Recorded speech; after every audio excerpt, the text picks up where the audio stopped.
हादसे कभी भी किसी के साथ भी हो सकते हैं। ये जो कुछ भी हुआ था वो सिर्फ एक हादसा था या किसी ने अपनी गंदी नीयत के साथ ये सब कुछ किया था। नमस्ते, मैं सीनियर इंस्पेक्टर रंजीत ठाकुर और क्राइम पेट्रोल दस्तक में आपका स्वागत है। 1 साल पहले जब मेरी पोस्टिंग उत्तर प्रदेश के मुगल सराय में थी तब ये केस मेरे पास आया था। सच मानिए ये केस मैं 1 हफ्ते में सॉल्व कर सकता था, लेकिन जैसे जैसे इस केस की परतें खुलती गई ये केस और भी उलझता चला गया।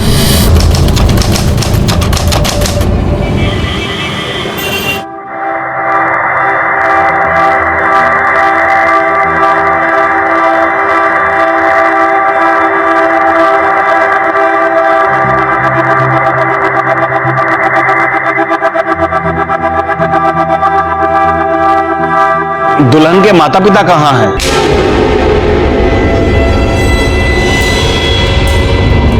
वो नहीं आएंगे, अब विधि शुरू कीजिए।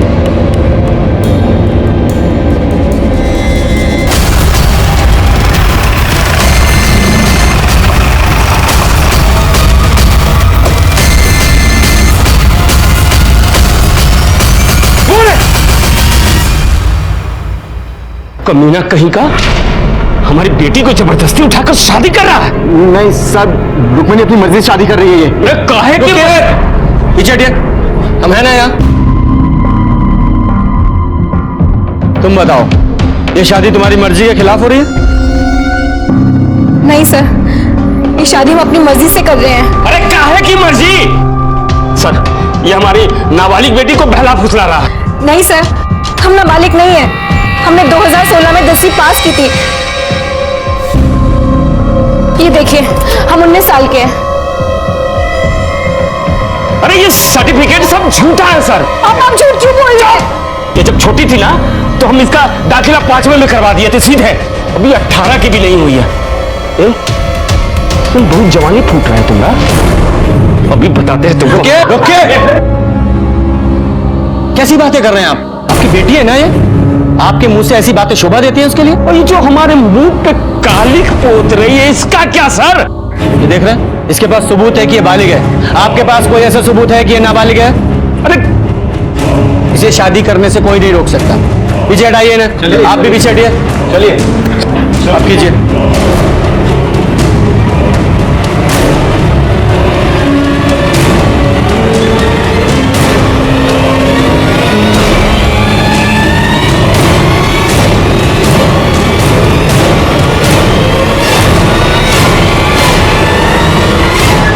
आप दोनों का विवाह संपन्न हुआ।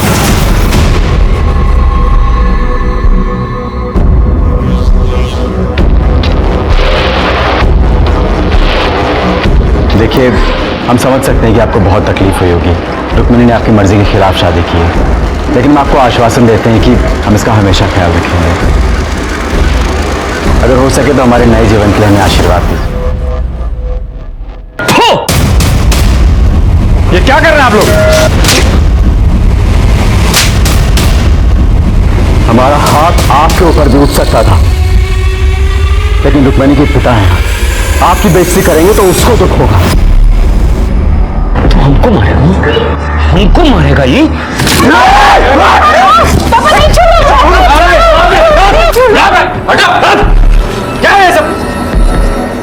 अगर ऐसे गुंडागर्दी करोगे तो अरेस्ट कर ले जाओगे। सुन बेटा, खेल अभी खत्म नहीं हुआ, खेला तो अब शुरू होगा।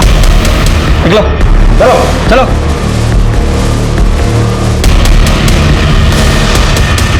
चलिए।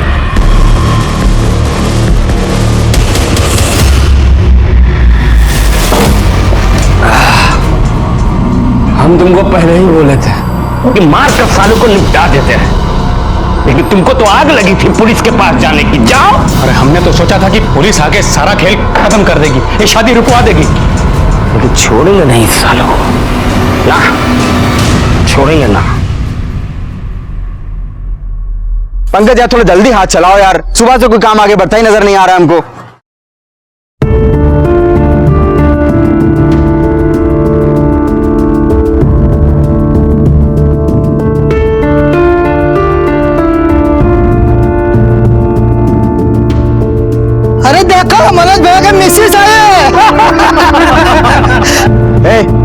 चलो फटाफट खाना खा के वहां पे लोगो।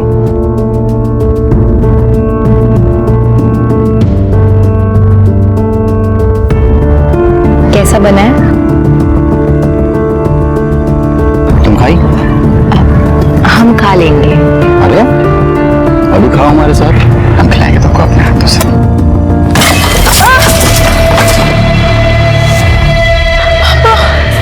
साला तुम्हारा तो ऐसी हालत करेंगे ना कि जिंदगी भर हलक से निवाला नीचे नहीं उतरेगा। हमारी बेटी को फंसाया। पापा नहीं, पापा पापा नहीं। मेरे भाई को मारने की हिम्मत कैसी तुम लोगों की? छोड़ेंगे नहीं। अरे देख लेंगे तुमको, हम भी। जाओ, याद रखना। मनोज चल, निकलो। मनोज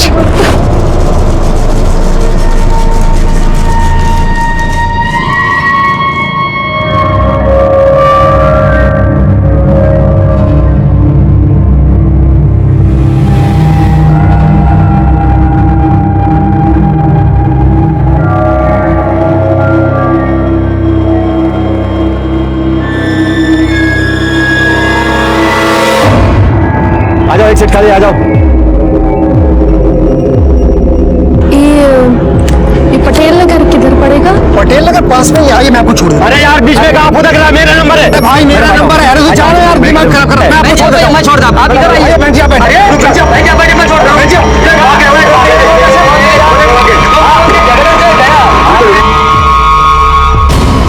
अरे आग लग गई, आग लग गई, आग लग गई। आग बुझा ली है।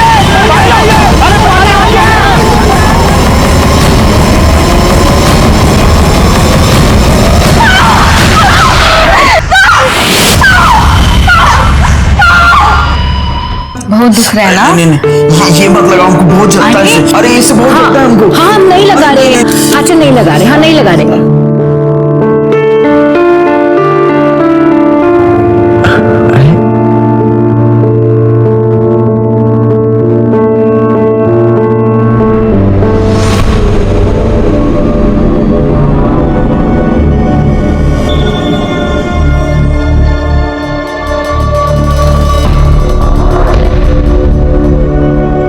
चाची, ये किधर पड़ेगा? बेटा, ये आगे जाके दूसरी गली और तीसरा मकान।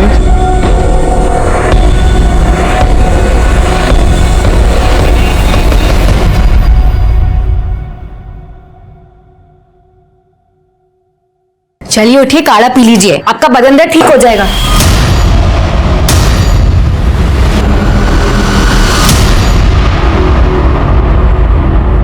लो भाई, सामान ले आए। खड़ा धनिया नहीं मिला।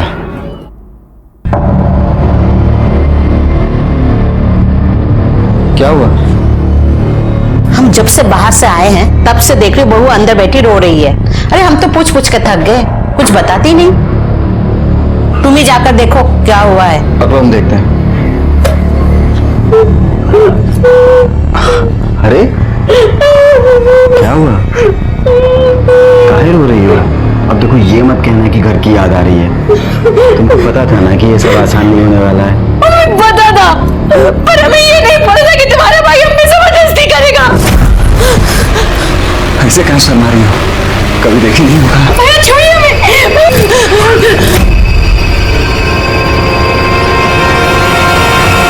पागल हो गई है क्या? मोरो भाई मेरे भगवान से भी बढ़कर है, उसके ऊपर इल्जाम लगा रही है तू। हम इल्जाम नहीं लगा रहे, हम सच बोल रहे हैं। झूठ बोल रही है। हम तो बीमार हैं, बाहर सो रहे थे। अच्छा, हम झूठ बोल रहे हैं? जब गंदा काम करने में शर्म नहीं आई तब मारने में काहे आ रही है?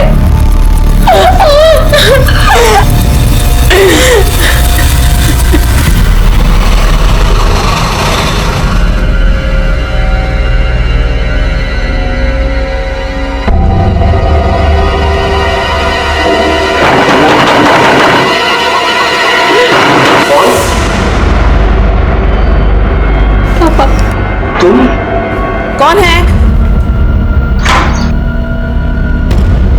नहीं आई हो यहाँ?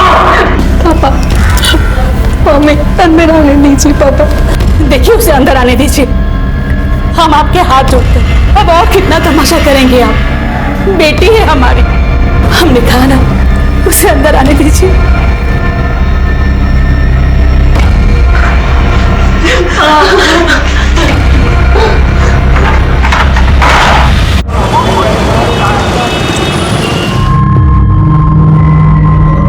तुम्हें ऐसा बहू पर हाथ नहीं उठाना चाहिए था।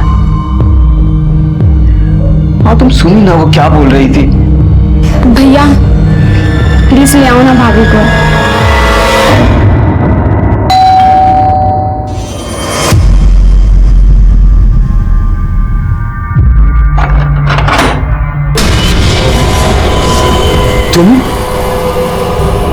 तुम यहां क्या कर रहे हो? चले जाओ यहां से, नहीं तो यही जिंदा जमीन में गाड़ देंगे। निकलो निकलो यहां से। ये क्या कर रहे हैं? भगवान के लिए बस कीजिए। ये दामाद जी है हमारे, जो हुआ सो भूल जाइए। हमारी बेटी की जिंदगी बर्बाद मत कीजिए। हम रुक्मिणी को लेने आए। रुक्मिणी को लेने आए?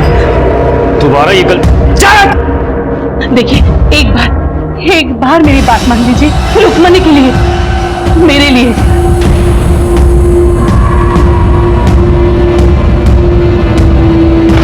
अरे सुन, हम सब कुछ भूलने को तैयार हैं,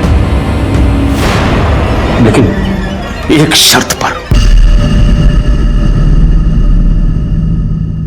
हमारी बेटी को दोबारा मत रुलाना। उसकी आंखों में आंसू नहीं देख सकते। अरे माना कि हम दिल से कठोर है, लेकिन बाप है उसके। तुम क्या देख रही हो? अरे दामाद जी पहली बार आए हैं, कोई अच्छा खाना बनाओ।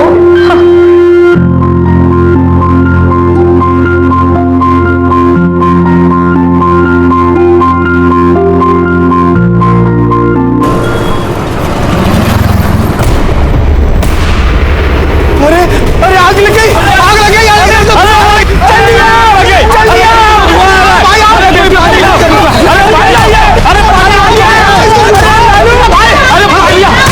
अरे हमारे बेटियों से भागे कमरे में आग लग गई। अरे जल्दी आओ।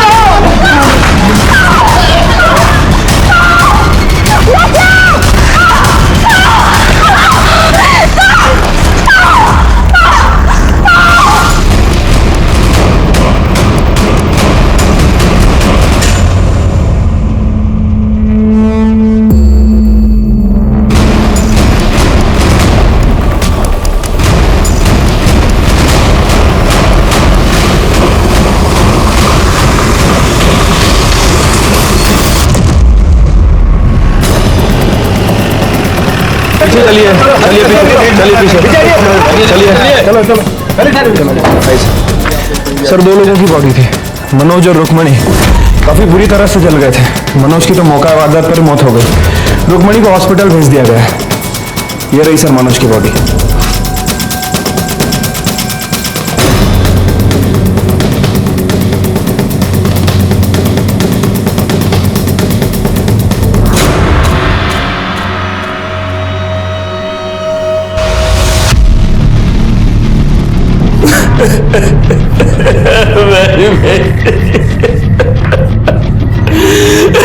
मार डाला अपने जवाई को, ले लिया बदला।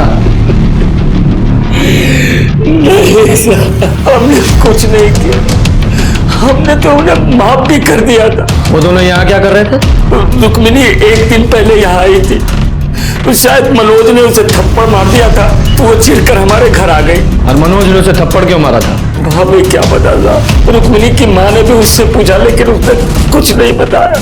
हाँ, फिर कल शाम मनोज हमारे घर आया। मुझे गुस्सा तो बहुत आया, लेकिन मैंने सोचा कि चलो जाने दो, बात बढ़ाने से क्या फायदा, एक ही तो बेटी है। और यहाँ तक कि कल रात में हम लोगों ने साथ में खाना भी खाया था। हम सब बहुत खुश थे साहब। ये देखिए, कल रात में हम लोगों ने तस्वीर भी ली थी, लेकिन हमें क्या पता था कि ये सब। ये आग कैसे लगी? हमें नहीं पता था। हम तो रात में सो रहे थे, तभी रुक्मिणी के कमरे से चीखने की आवाज आई। फिर उसके कमरे से धुआं निकलने लगा। पड़ोसी आए और उन्होंने दरवाजा तोड़ा, और उसके बाद। सच बोल रहा हूँ? सच बोल रहा हूँ। और दिखाई नहीं दे रहा, क्योंकि मनोज से तो तुम बहुत नफरत करते थे। लग नहीं रहा सच बोल रहे हो। सच बताओ क्या हुआ था, वरना जेल में डाल के सड़ा दूंगा। नहीं साहब, जब रात में हमारी नींद खुली तो रुक्मिणी के कमरे से लड़ने झगड़ने की आवाज आ रही थी। हमने सोचा कि चलो पति पत्नी का झगड़ा होगा, कल तक खत्म हो जाएगा। फिर हम बाथरूम चले गए। बाथरूम से जब वापस आ रहे थे तो देखा कि मनोज मिट्टी के तेल का डब्बा लेकर कमरे के अंदर जा रहा और जाकर उसने दरवाजा बंद कर लिया। हमने दरवाजा खटखटाया लेकिन उसने दरवाजा नहीं खोला। अभी कुछ सोच ही रहे थे तभी रुक्मिणी के कमरे से चीखने चिल्लाने की आवाज आने लगी। हमने दरवाजे के छेद से झांक कर देखा तो मनोज रुक्मिणी को जला दिया था साहब। फिर हमने देखा कि मनोज को भी आग लग गई है। पड़ोसी आए, उन्होंने दरवाजा तोड़ा लेकिन तब तक मनोज मर चुका था साहब। तुम्हारा भाई कहाँ है? वो अस्पताल गया साहब। बाकी लोगों के बयान लो, बॉडी को मॉर्ग में भेजो, मनोज के घर वालों को भी बुलाओ। ठीक है सर।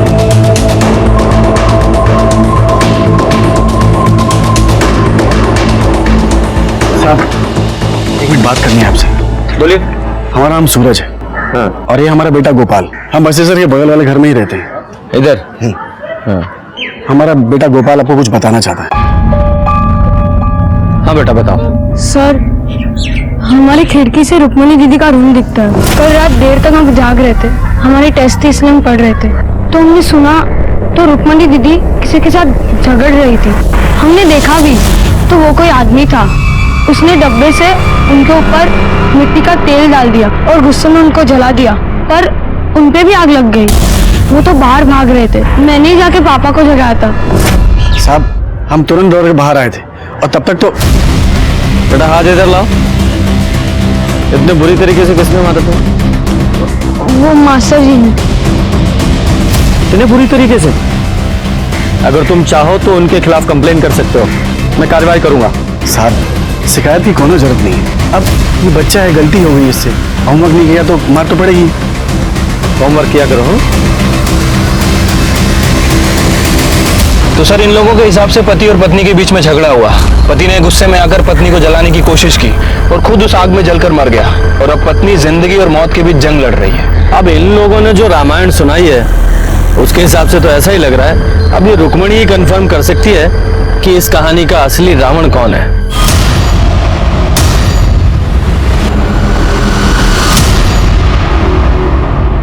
सर रुक्मिणी कुछ भी बता नहीं सकती, वो कुछ बोलने की हालत में है ही नहीं। उसका बदन पूरी तरह से जल चुका है, अभी बेहोश है। अगर वो होश में आ भी जाए तो भी उसे ठीक होने में काफी समय लगेगा। देखिए ना सर, क्या हालत कर दी हमारी बेटी की। ये सब हमारी गलती है, नहीं हम उसे घर में आने देते, नहीं वो ये सब करता। अच्छा हुआ कि राक्षस चलकर मर गया, वरना हम उसकी जान ले लेते। जब ये सब कुछ हुआ आप कहाँ थे?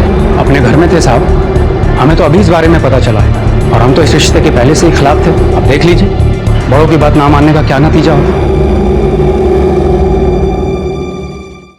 यादव जी, ये मनोज के घर वालों को इन्फॉर्म किया? हाँ उन्हें मॉक रूम बुलाया।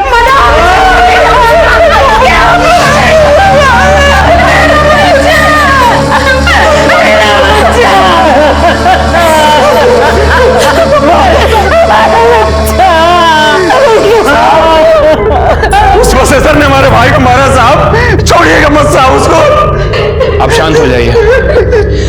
देखिए बॉडी में तो और कुछ बचा नहीं है, लेकिन हमें बॉडी में एक कड़ा मिला है। आप पहचानते हैं इसे? साहब ये कड़ा मनोज का साहब, उसके पिछले जन्मदिन पे हम उसको गिफ्ट में दिए थे साहब।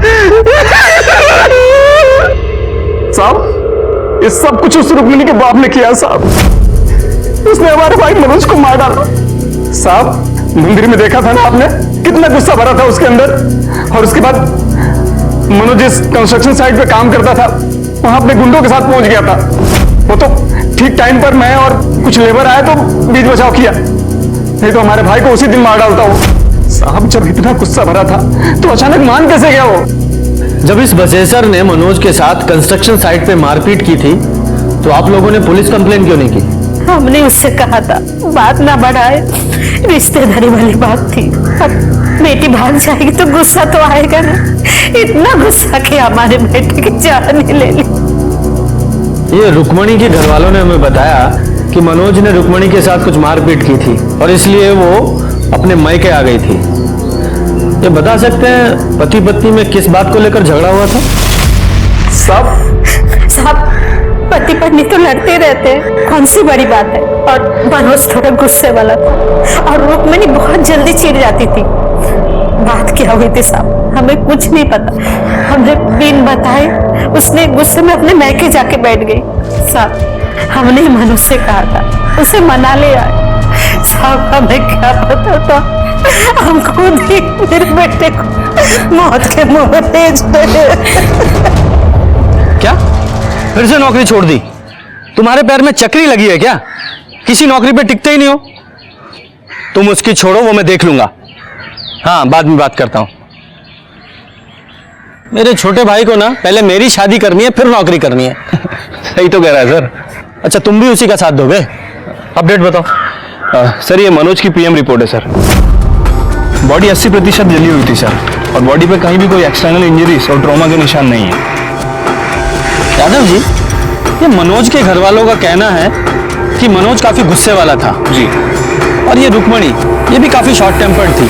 तो हो सकता है उस रात रुक्मणी और मनोज का झगड़ा हुआ हो और गुस्से में मनोज ने रुक्मणी को जला दिया और गलती से उसी आग में खुद जलकर मर गया। तो उस हिसाब से रुक्मणी विक्टिम और ये मनोज कल्प्रिट। पुरानी कहावत है, जो दूसरों के साथ बुरा करता है वो खुद मुसीबत में पड़ जाता है, और इस केस में भी हमें कुछ ऐसा ही लगा था। सर्कमस्टेंशियल एविडेंस और गवाहों के बयानों के बाद हमें यकीन हो गया था कि असली गुनहगार मनोज त्यागी ही था। उसने ही अपनी पत्नी रुक्मणी को जलाकर मारने की कोशिश की थी, जिसमें वो खुद जल गया था। डॉक्टर्स ने हमें बताया कि रुक्मणी की हालत को ठीक होने में कम से कम 2 महीने लगेंगे, उसके बाद ही हम उसका बयान ले पाएंगे। अपनी जांच पूरी करते हुए हमने रुक्मणी का डीएनए उसके पिता बसेसर से और मनोज का डीएनए उसकी मां कविता से मिलाया, जो मैच हो गया। लेकिन तभी इस केस में हमारे सामने कुछ ऐसा आया जिसने हमारे होश उड़ा दिए।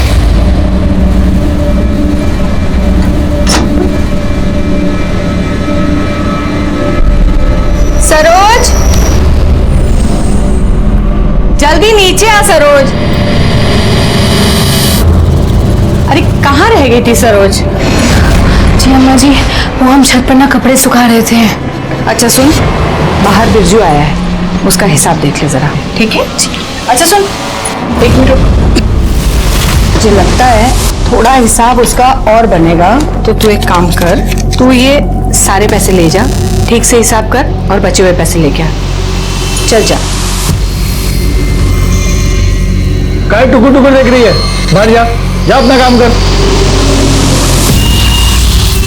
अम्मा जी, हम कह रहे हैं लड़की कुछ ठीक नहीं लगती हमको। अरे बेफालतू का ना सब पे शक करता रहता है। अच्छी लड़की है, बताइए। 12 बोरी आलू की लेकर के आया हूँ और अपना 1 बोरी अदरक। 1 सेकंड, 1 मिनट।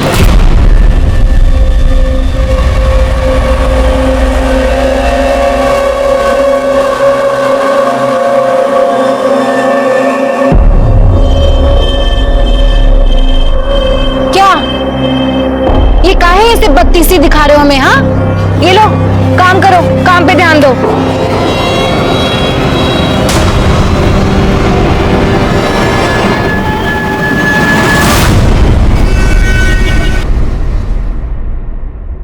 सर, बिहार के बलुआ गांव में एक जवान लड़के ने एक लड़की के साथ मिलकर वहां रहने वाली विधवा के घर लूटपाट की और उसके बाद उसकी हत्या कर दी।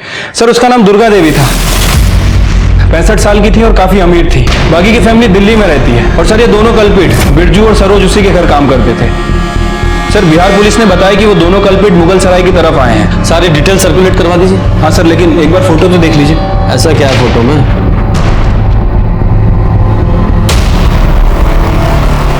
ये तो रुक्मणी जैसी लग रही है, लेकिन वो तो हॉस्पिटल में। ये बिहार में कैसे हो सकती है? यादव जी, ये रुक्मणी की फाइल निकालो।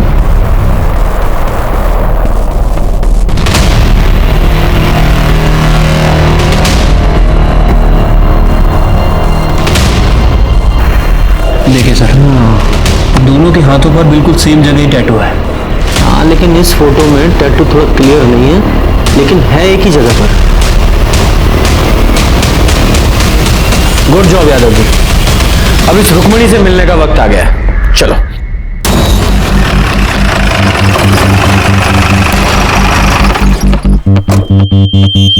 सर आप ये सही नहीं कर रहे। देखिए, हमें पता है हम क्या कर रहे हैं। इतनी मुश्किल से तो ये ठीक हो रही है।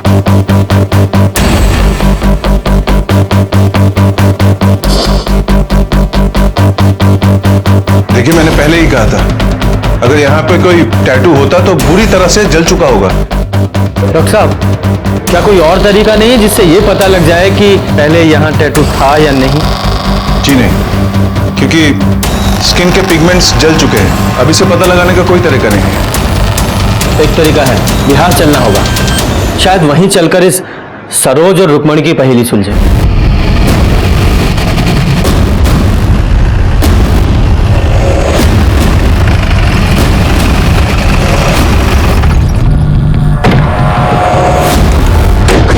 यही घर है सर।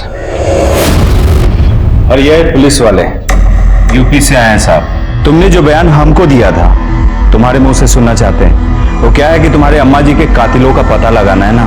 छोड़ना मत साहब उनको। हमारी अम्मा जी बहुत अच्छी थी साहब, बहुत अच्छी थी हमारी अम्मा।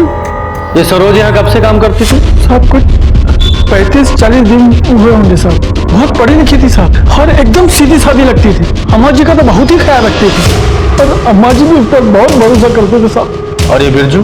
अम्मा जी का जमीन का बटाई होता है ना, तो बिरजू ही देखता था, यहाँ आता जाता रहता था साहब। वो हिसाब किताब भी सरोज ही देखती थी। जी सर, यहाँ पे काम करने वाले लोगों का कहना है कि सरोज और बिरजू बहुत घुल मिल गए थे। हाँ साहब, हम देखे थे बिरजू और सरोज में बहुत नजदीकी हो गई थी। अगर तुम्हें हमारी जरूरत है तो सीधे सीधे कह क्यों नहीं देते? साहब वो जो सरोज थी ना, वो हमेशा डरी डरी रहती थी। डरी डरी मतलब? डरने की वजह तो पता नहीं, लेकिन हमेशा उसके दिमाग में कुछ ना कुछ तो चलता रहता था साहब। ये सरोज कहाँ की रहने वाली थी? पता नहीं साहब। पता नहीं? तो फिर मिली कहाँ? हम वो अप्रैल में पटना गए थे, आके देखा तो यहाँ काम कर रही थी वो। आपने सरोज के बारे में बाकी गांव वालों से बात की? जी सर, लेकिन किसी को भी नहीं पता है कि वो कहाँ से आई थी और यहाँ तक कैसे पहुंची। साहब, हम एक चीज हमेशा देखते रहे कि जब भी अम्मा जी लाकर खोलती थी ना, तो उसकी आंख खुल जाती थी। सच में हम कह रहे साहब कि सब कुछ उसका ही किया धरा है। बिरजू को भी उसी ने फंसाया साहब। साहब, वहाँ अम्मा जी का लाश लाकर के पास पड़ा था और उस वक्त लाकर खुला था साहब। सर, फ्लावर वॉश को वेपन की तरह यूज किया गया था, जिसे हमने फॉरेंसिक में जमा करा दिया है। ये सरोज के पास कोई मोबाइल था? नहीं साहब, नहीं था। ये अम्मा और बिरजू के पास तो होगा? हाँ, उनके पास था साहब। सर, बिरजू अपना मोबाइल एक मजदूर को देके गया था, जिसमें मोबाइल डेटा इरेज था और कोई सिम भी नहीं था। सर, हमने अम्मा जी और बिरजू की मोबाइल की सीडीआर रिपोर्ट और मोबाइल लोकेशन दोनों मंगवाई, जल्दी ही मिल जाएगी। गुड। सर, बिरजू के मोबाइल लोकेशन और मोबाइल डिटेल्स में कुछ भी सस्पिशियस नहीं है, लेकिन सर ये अम्मा जी नटवा गांव में भीमा के कांटेक्ट में थी। ये भीमा कौन है? हिस्ट्री शीटर है सर। ह्यूमन ट्रैफिकिंग के केस में कई बार पकड़ा गया, पर हमेशा बेल पे छूट जाता है। लेकिन सर, मेरी समझ में ये नहीं आ रहा है कि दुर्गा देवी उससे बात क्यों करती थी। वो भी पता चल जाएगा।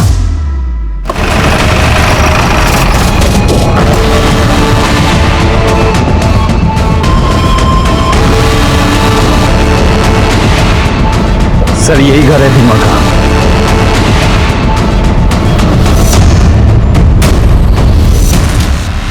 यहाँ तो ताला लगा है। कैसे पता लगा है सर? कहाँ गया होगा?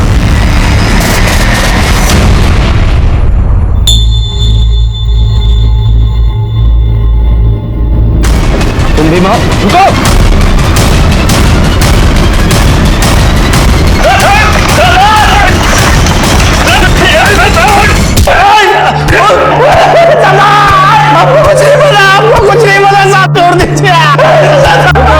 रुको। कितना मारते हो तुम लोग? बहुत लगा? अच्छा, पानी पियोगे? हाँ साहब। ठीक है, पिलाते हैं, पर पहले सच बताओ, सरोज को तो जानते हो, कौन है, कहां से आई थी, सारी डिटेल्स बताओ उसकी। साहब हम कसम खा के कहते हैं, हमको नहीं पता है साहब। अम्मा ना सच बोलती थी, ये लातों के भूत बातों से नहीं मानते। तुम लोग ना अपने तरीके से पूछ लो, मुझे तो ये कुछ बताएगा नहीं। बताते बताओ। सब वो दरअसल वो राम लखन आदमी का फोन आया था हमारे पास। वो हमको बोला कि उसके पास एक 19 साल की एक लड़की है जो बहुत ही खूबसूरत है, उसका हाथ पैर भी ठीक ठाक है। तो सब 1 लाख में हमारा डील फाइनल हो गया। उसके बाद साहब हम 5 दिन अपने साथ ही रखे नटुआ गांव में, बस इतना ही साहब। फिर 5 दिन बाद क्या किया? वो अम्मा जी को बेच दिए थे 1.5 लाख रुपए में। ये राम लखन का जो फोन आया था मोबाइल से आया था? जी यादव जी सर, इस नंबर को ट्रेस करो। कहाँ का रहने वाला है ये?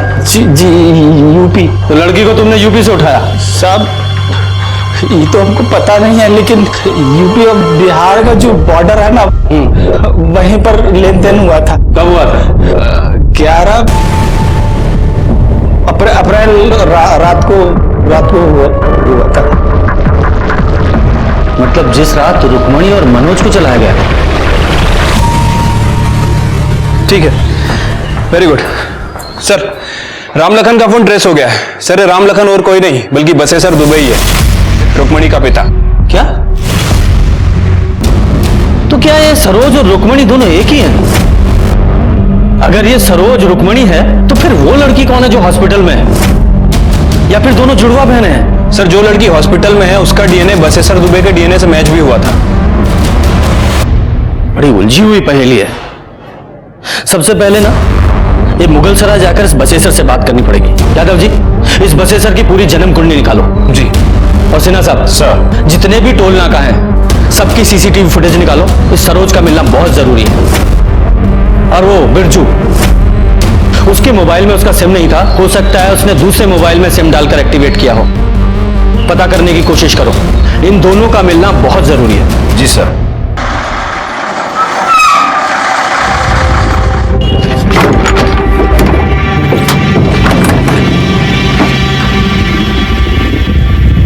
सुनिए, हम ऐसे कब तक इधर उधर भागते रहेंगे?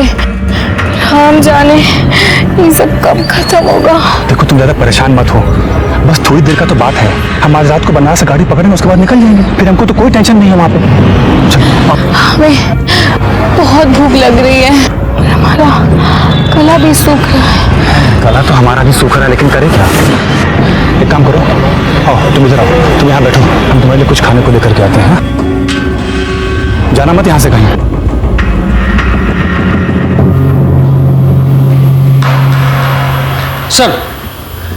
सर बसेसर के बारे में एक इंफॉर्मेशन मिली है। क्या?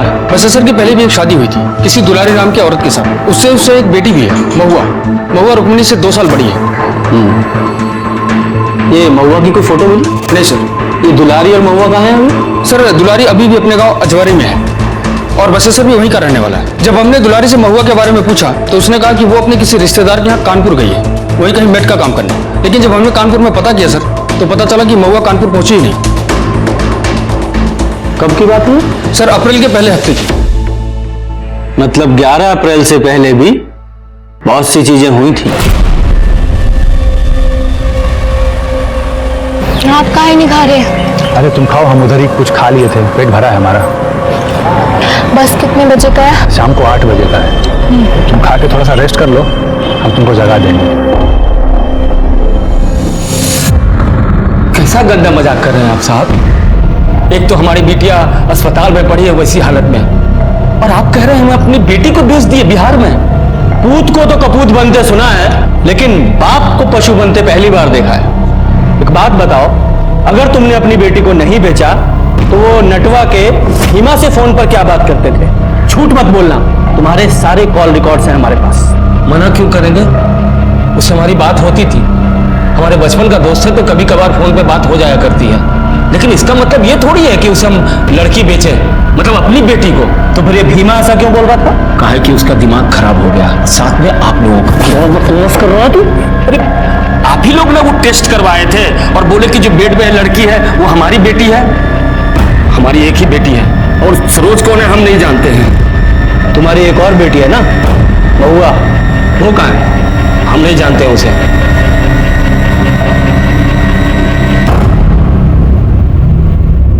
ठीक है, जाओ।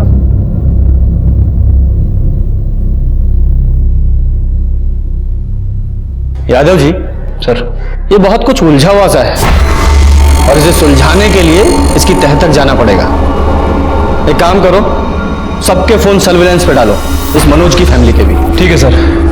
वैसे सर अब क्या करें, हमने सीना से भी बात की है, उसे भी अभी तक कुछ पता नहीं चला है। महुआ, सरोज, रुक्मणी सब बहुत उलझा हुआ है। अगर ये माने कि ये सरोज ही रुक्मणी है तो फिर ये हॉस्पिटल में जो लड़की है वो कौन है? महुआ? सर, रुक्मणी की तबीयत पहले से बेटर है, बीच बीच में होश भी आ रहा है उसे, मगर उसके वोकल कॉर्ड्स बुरी तरह से झुलस चुके हैं। अगर उसने बोलने की कोशिश की तो काफी नुकसान हो सकता है। मतलब उससे बात ही नहीं कर सकते? जी नहीं। इस लड़की का डीएनए इसकी मां फुलवा से मैच कराई है। जी। हो सकता है इसी से कहानी में कोई नया मोड़ आए। आज हमारा बेटा 24 का हो जाता, शादी के बाद उसका पहला जन्मदिन। माँ, अब रो मत, अभी तो हमारी हिम्मत हो।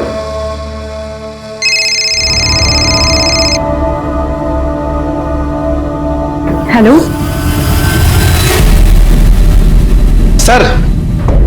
सर, अभी भी मनोज की बहन नीला को किसी ने फोन किया सर। ये सुनिए सर।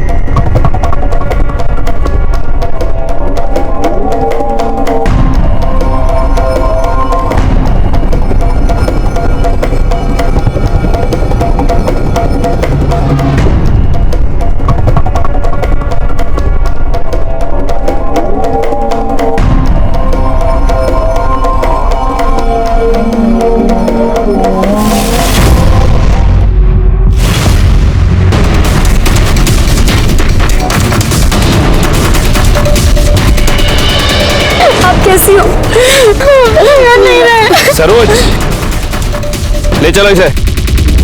सरोज या रुक्मणी बुलाऊं तुम्हें? कौन हो तुम? सरोज या रुक्मणी या रुक्मणी की कोई जुड़वा बहन? नहीं साहब, हम रुक्मणी ही हैं। सबने बहुत कोशिश की कि हम भूल जाए कि हम रुक्मणी नहीं हैं, लेकिन साहब हम रुक्मणी ही हैं। उस रात तुम्हारी मनोज से लड़ाई किस बात पर हुई थी? नहीं साहब, हम दोनों की तो कोई लड़ाई नहीं हुई थी। हम दोनों के बीच तो सब कुछ ठीक था। हम दोनों ने खाना खाया, उसके बाद हम सोने चले गए। फिर अचानक से आधी रात में किसी ने हमें कुछ सुंघाया और हम बेहोश हो गए। हमने भागने की कोशिश की, लेकिन अम्मा जी बहुत अच्छी इंसान थी, वहां में कोई परेशानी नहीं थी। पर साहब, हम वहां कैसे रहते? हमें तो अपने पति के पास जाना था। हम मनोज से बहुत प्यार करते थे साहब। हमारे पास कोई फोन भी नहीं था जिससे कि हम मनोज को फोन कर सके। वहां हर वक्त हम पर सब लोग नजर रखते थे साहब। ऐसा लगता था जैसे हमें वहां कैद करके रखा हो। फिर हमें एक आदमी मिला वहां पे, बिट्टू नाम का। वो अम्मा जी की जमीन पे बटैये पे काम करता था। हमने उससे जानबूझकर दोस्ती की। हमने बिट्टू से कहा कि हमें यहाँ से भागना है। उसने कहा उसके लिए हमें पैसे चाहिए होंगे। हम दोनों ने मिलकर एक योजना बनाई कि तिजोरी से सारे पैसे निकालकर हम भाग जाएंगे।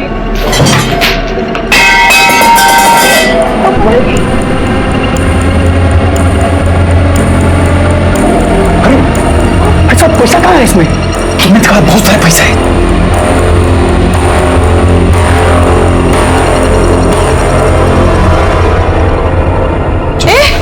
बिरजू, क्या कर जी चोरी कर रहे हो? नहीं नहीं अम्मा, वो सफाई कर रहे चल क्या रहा है यहाँ पे?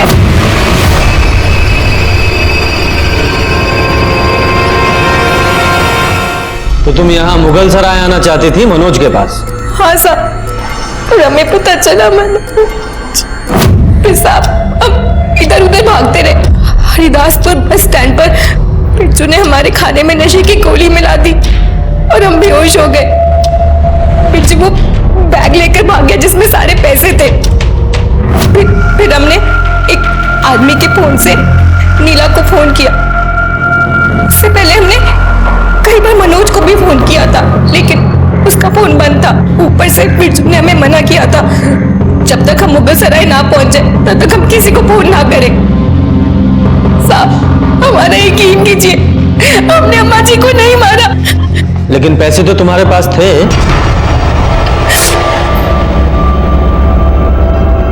हाँ साहब, जब बिरजू ने खाना खाने से मना किया तब हमें उसकी नीयत पर थोड़ा सा शक हुआ, तो हमने पैसे अपने पास छुपा लिए थे।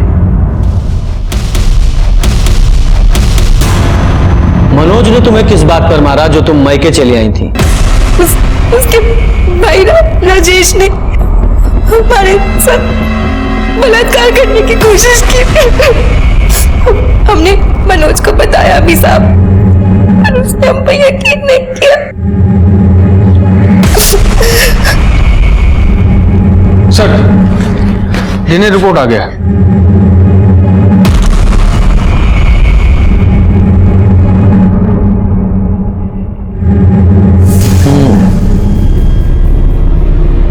मुझे तो उसी दिन उस बसेसर के पड़ोसी सूरज पर शक हुआ था।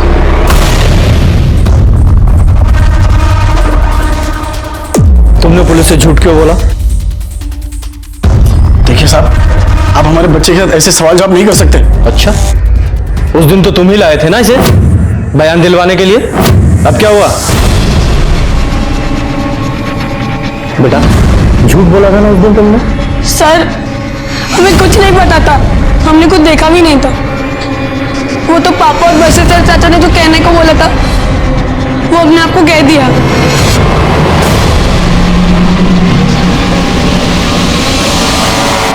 हमने तो मना भी किया था, इन्होंने हमें छड़ी से मारा था।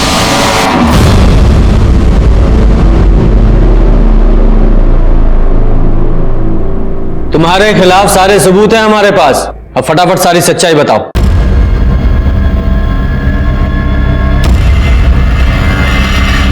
रुक्मिणी ने मनोज से शादी करके हमारा बहुत खून जलाया था। हम उससे बहुत गुस्सा थे। हमने सोचा था कि उसे भीमा के हाथों बेच देंगे, लेकिन जब सोच ही रहे थे तो वो अपने ससुराल से लड़ झगड़ कर खुद ब खुद हमारे घर आ गई और उसके पीछे पीछे मनोज भी आ गया। हमने बेहोशी की दवा सुंघाकर उसे बेहोश कर दिया। फिर हमारे भाई ने उसे घर के बाहर ले जाकर बेच दिया।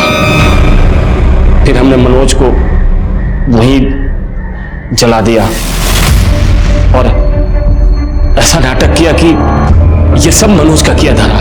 मतलब महुआ को रुक्मणी की जगह रखकर जला दिया। क्या करते, दुलारी ने उसे कानपुर भेजा था और वो हमारे पास आ गई। 4 साल की थी जब उसे छोड़कर आए थे, लेकिन उसको तो हमारे घर पर ही रहना था। इतनी सुंदर भी नहीं थी कि कहीं शादी कर देते या बेच देते।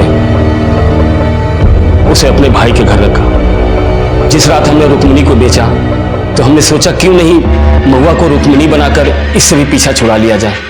इसलिए उसे बेहोश कर मनोज के साथ जला दिया, लेकिन वो बच गई। शर्म आती है तुम्हारे जैसे इंसान को पिता कहते हुए। अपने स्वार्थ और अहंकार के लिए अपनी 2 बेटियों की जिंदगी बर्बाद कर दी। रुक्मणी ने अपने परिवार से लड़कर मनोज से शादी की थी और मनोज के भाई राजेश ने रुक्मणी को मोलेस्ट करने की कोशिश की थी। राजेश से जब हमने इसके बारे में पूछा तो उसने पहले तो इनकार किया, लेकिन कड़ाई से पूछताछ करने पर उसने स्वीकार किया कि हाँ, उसने रुक्मणी को मोलेस्ट किया था। कुछ दिनों बाद सिन्हा ने बिहार में बिरजू को पकड़ लिया और बिरजू ने कबूल किया कि उसने ही दुर्गा देवी का खून किया था। क्या मनोज को दस्तक नहीं मिली थी कि जो बसेसर रुक्मणी और उसके खून का प्यासा था वो अचानक ही बदल कैसे गया? अगर मनोज ने इस दस्तक को पहचान लिया होता तो ये सब कुछ नहीं होता। देखते हैं हमारे आज के एपिसोड की दूसरी कहानी। इंसानी फितरत होती है कि लोग उसे जाने, नाम से पहचाने और आज के सोशल मीडिया के दौर में लोगों को एक अच्छा खासा साधन मिल गया, एक प्लेटफॉर्म मिल गया जहां पर लोग अपने फोटोज अपलोड करके, वीडियोस अपलोड करके रातों रात घर में फेमस हो सकते हैं। और इन वीडियोस को फेमस करने के लिए वो नए नए तरीके आजमाते रहते हैं। यही नहीं, फोटोज और वीडियोस पे आए गए लाइक्स और कमेंट्स के मुताबिक आपको अच्छी खासी कीमत भी दी जाती है। जितने ज्यादा फॉलोअर्स उतनी ज्यादा पॉपुलैरिटी और उतने ज्यादा पैसे। इस सेलिब्रिटी स्टेटस पाने के लिए लोग क्या क्या नहीं करते। लोगों को सिर्फ दूसरों की सफलता दिखती है, लेकिन उन लाखों करोड़ों लोगों की असफलता नहीं दिखती जो इस सेलिब्रिटी स्टेटस पाने के चक्कर में क्या क्या कर जाते हैं, उसका अंदाजा तक नहीं लगा सकते आप।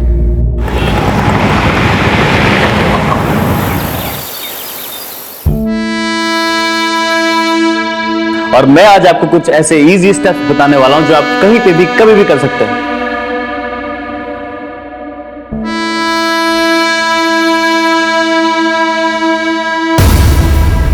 ये क्या किया आपने? मेरी सारी वीडियो खराब कर दी। अनन्या, ये क्या पागलपन करती रहती है पूरा दिन?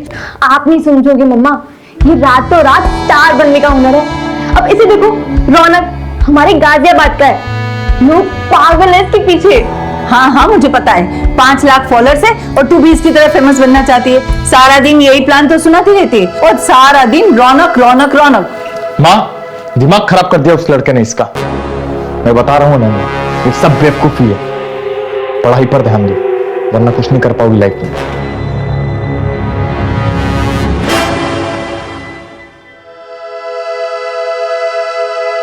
मेरा तो होगा,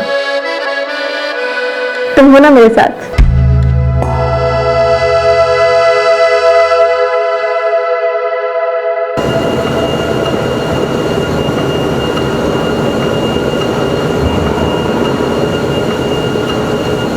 भैया, हाँ बोल ना। मुझे भी ना वो आपके जैसे वीडियोस बनाने हैं। देख, एक साथ 2 नाव में सवार नहीं होते। अभी पढ़ाई पर अपनी बॉडी पे ध्यान दे। वीडियोस क्या, वीडियोस तो बनते रहेंगे। एक बार ये टाइम निकल गया ना तो ये वीडियोस भी काम नहीं आने वाले, समझा? जी भैया। चल जा, और जी माना रेगुलर। जी भैया। चल मिलता हूँ। सबको सेलिब्रिटी बनना है। क्यों ना बनेगा भाई, आइडियल है साला तू इन सब का। अच्छा, जब से तूने जिम का ट्रेनर काम शुरू किया तब से लड़कों की संख्या 2 गुनी बढ़ गई है भाई। हाँ, 8 मिलियन व्यूअर्स हो गए तेरे नए वीडियो के। टांग खींच रहा है। अरे यार। अच्छा, नए वीडियो की तैयारी कर, मैं जल्दी स्टार्ट करना अपना। ठीक है भाई। ठीक है, हाँ। चल मैं चेंज करके आता हूँ। हाँ ठीक है। मिलता हूँ।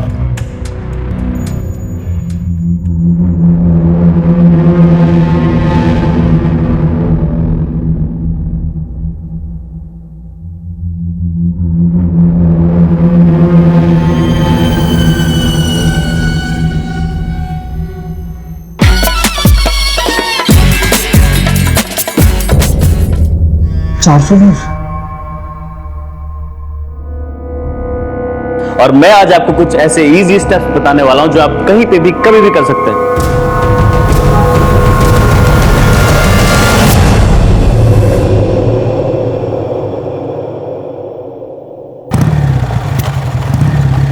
चुनाव खत्म होते ही गाजियाबाद में अपराध का बाजार गर्म हो गया है। दिन दहाड़े हुई गैंगवॉर की वारदात में एक की हत्या और एक खूंखार शूटर विकास सैकिया पुलिस एनकाउंटर में हुआ ढेर। आ गया तू? हाँ माँ। मैं तेरा ही इंतजार कर रही थी। ये देख, इनमें से कोई एक पसंद कर ले, फिर बात आगे बढ़ाते हैं। माँ, आपसे कितनी बार बोला है मुझे अभी शादी नहीं करनी, आप समझते ही नहीं हो। अरे भैया, माँ कोई नहीं, मुझे भी चाहिए भाभी घर में देखने को। ये सब फालतू बातें छोड़ के ना अपने काम पे ध्यान दे। भाभी चाहिए। चाचा जी आप आइए ना। रौनक, बात करनी है तुझसे। मुझे आपसे कोई बात नहीं करनी, और अब जो बात होगी ना वो कोर्ट में होगी। एक तू पहले बात। रौनक, मेरी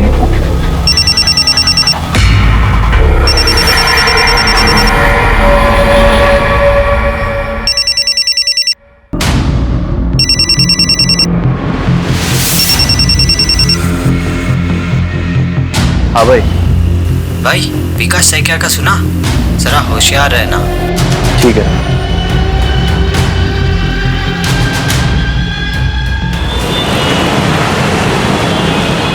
सनी, ये बेकार की जिद छोड़ दे और खाना खा ले।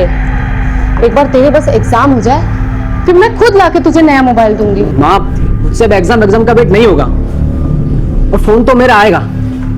आप चाहे पैसे दो या ना दो। तो क्या तू बैंक लूटेगा? हाँ, मैं बैंक लूटूंगा।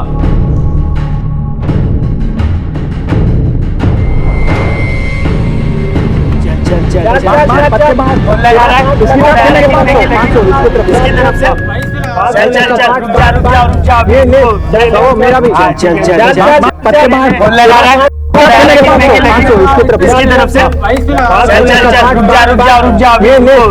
मेरा भी ये जीत गया भाई, जीत गया। और कौन है अभी कौन आ रहा है? मैं भी बैट लगाऊंगा। ये लगाएगा। बच्चू, एक चाल के 5,000 लगते हैं। पैसे हैं तेरे पास? हारेगा तो कहां से देगा बे? मैं यहाँ आने नहीं आया, जीत के पैसे लगाने आया हूँ। चुपचाप बैट लगा, चल। अरे वाह, चल आजा आजा आजा, बैठ। सत्तू बैठने दो इसको। आओ भाई, सत्तू भाई, हम दोनों के बीच बैट लगा दो। कितने की? 5,000 की। जिसका पत्ता बड़ा उसकी गेंद। हाँ ठीक है, ठीक है।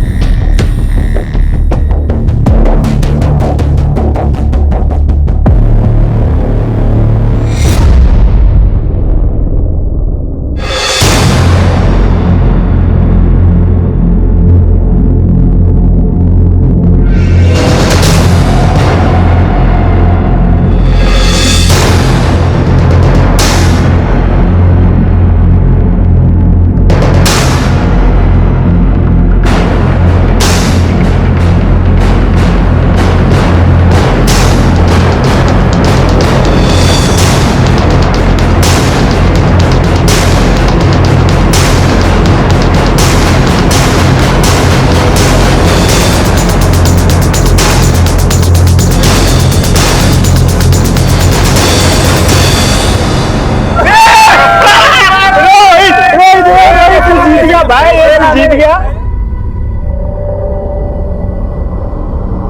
चल भाई, पैसे निकाल मेरे। बड़ा बाजीगर बन रहा था ना। हाँ, अरे नहीं, जीतने आया हूँ। क्या हुआ? अबे पैसे निकाल। बहुत जल्द देता हूँ। अभी चाहिए मेरे को पैसे। पैसे देंगे साले। रुक साले, रुक साले।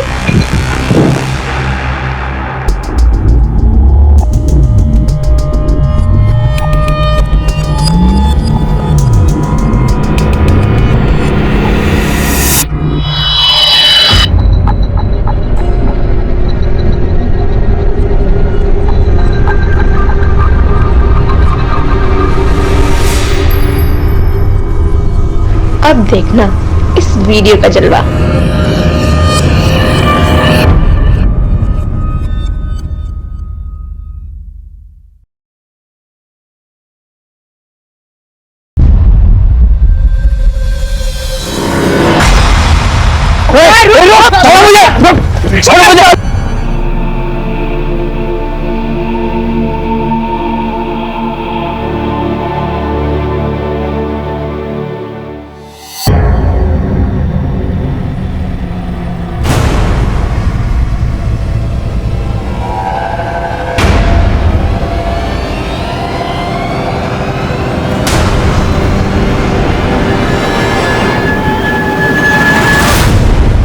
भैया के पास इतना पैसा है और मेरी मदद नहीं कर रहे हैं। शोभित, हाँ भैया।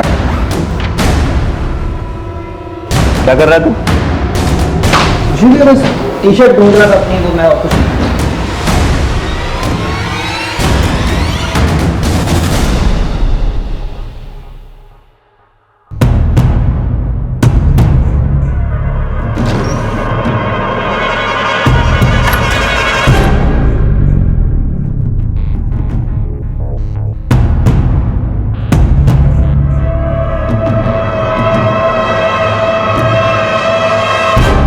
ईवीयू के सुपरस्टार रौनक शर्मा ने बच्चों की मदद के लिए बढ़ाया हाथ। शोभित, ये देख रौनक की फोटो छपी है। रौनक ये देख, तेरी फोटो छपी है। हाँ माँ, कल वो एनजीओ वालों ने बुलाया था। देखा माँ, भैया के दिल में दूसरों के लिए कितनी हमदर्दी है। अपनों को देने के लिए कुछ है ही नहीं। शोभित, इस पूछने के पीछे ना कारण भी है। खैर छोड़ माँ, जाने में लेट होगा, आज वीडियो का शूट है, चलता हूँ। ध्यान से जाना। सुधर जा।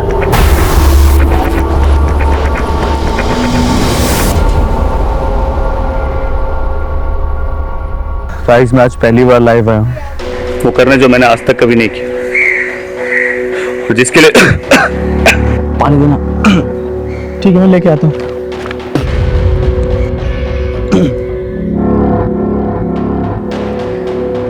भाई पानी खत्म हो गया, मैं लेकर आता हूँ दुकान से, तब तू कंटिन्यू कर। गाइस मैं आज पहली बार लाइव आया हूँ, और आज मैं वो करने वाला हूँ जो मैंने आज तक कभी नहीं किया। और ये वीडियो उस खास के लिए है जिसे मैं ये बताना चाहता हूँ कि मैं उसके लिए कुछ भी कर सकता हूँ।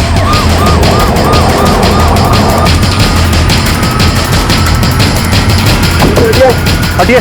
अरे बंद करो वीडियो बनाना, बंद करो, तुम बंद करो वीडियो बनाना। क्या कर रहे हो? बंद करो, ला फोन दो, फोन दो। इस पूरे एरिया को सील कर दो और एम्बुलेंस को बुला। जी सर। किसी ने किलर को देखा नहीं? नहीं सर। इसकी आइडेंटिटी के बारे में कुछ पता चला? सर इसका नाम रौनक शर्मा है, टीवी ऐप पर वीडियोस बनाता था। मर्डर के वक्त भी वीडियो ही बना रहा था अपने दोस्त करण माथुर के साथ। जब गोली चली तो करण पानी लेने गया हुआ था। पूरा करण, आसपास के लोगों को लगा कि शूटिंग चल रही है, लेकिन जब तक करण रियलाइज करता तब तक मर्डरर्स अपना काम कर चुके थे। इसका मतलब रौनक पे किसी ने नजर रखी थी, और जैसे करण यहाँ से गया इसे गोली मार दी। मैं दुकान से पानी लेने गया था, जब गोली चलने की आवाज सुनी और कराते रौनक मार चुका था। मेरे समझ में नहीं आ रहा कि किसने और कहां से गोली मारी। आसपास किसी को नोटिस किया या भागते हुए देखा? भागते हुए तो नहीं देखा सर, लेकिन एक लड़का मिल रहा था सर उससे। चल बाबा अपनी लाइन ले। दोस्तों आज मैं लाइव आया हूँ वो करने जो भाई कैमरे में आ रहा है यार। भाई देखना कोई आ गया फिर मैं। क्या कर रहा है भाई? दिख नहीं रहा शूटिंग चल रही है यहाँ पे। सॉरी, मैं वो भैया का बहुत बड़ा फैन हूँ। मैं ऐसे जा रहा था, मैंने देखा तो मैं बस उनसे मिलना चला आया। अच्छा ठीक है, मिल लो। आजा। कैसा है? मैं ठीक हूँ, मैं आपका बहुत बड़ा फैन हूँ। सॉरी मैंने आपको डिस्टर्ब किया। कोई बात नहीं, ठीक है चले। अब मिल लिया ना, अब शूटिंग कर ले। हाँ बाय बाय बाय। हाँ चल करते हैं। ठीक करते हैं। मोबाइल लेकर आओ, इसका पासवर्ड बताओ। 1 2 3 4। यही था वो लड़का? इस वीडियो से फोटो निकलवा के सर्कुलेट करो, और इस एरिया के सीसीटीवी फुटेज निकलवा। सीसीटीवी के लिए बोल दिया मैंने। अगर ये रौनक का फैन है तो इसने उसके वीडियोस को लाइक और सब्सक्राइब जरूर किया, वहां पर चेक कर और इस करण और रौनक के बारे में पता कर। ओके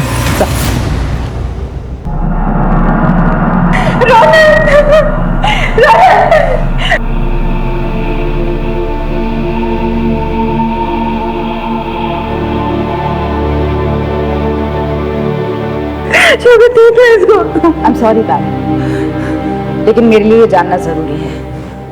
क्या आप लोग इस लड़के को जानते हैं?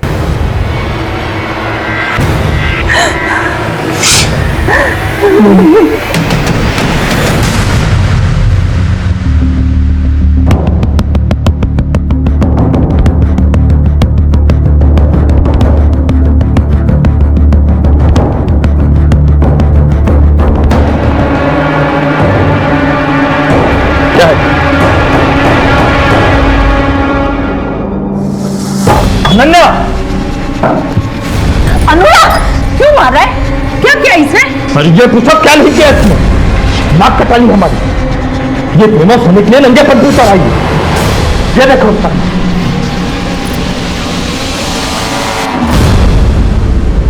क्या करेंगे? क्या करेंगे तू? इसे क्या बना रही है? मुझे भी फेमस होना है रौनक की तरह। अरे उस लड़का ने तेरा दिमाग खराब कर दिया है। देख लिया ना क्या हुआ उसका अंजाम। अब भी वक्त है सुधर जा, वरना मुझसे बुरा कोई नहीं होगा। एक बहुत ही टैलेंटेड और अपने वीडियोस के जरिए लोगों के दिल में जगह बनाने वाला रौनक शर्मा का मर्डर हो चुका है दिन दहाड़े। यह खबर आपकी तरह देश भर में फैल चुकी थी। इस केस को सॉल्व करने के लिए हम पर बहुत प्रेशर है। गाजियाबाद में हत्याओं का सिलसिला चल रहा है और अब की बार इस सिलसिले का शिकार हुए हैं ई-व्यू के आर्टिस्ट रौनक। हत्या के 3 दिन बाद भी पुलिस कातिलों तक पहुंचने में हुई नाकाम।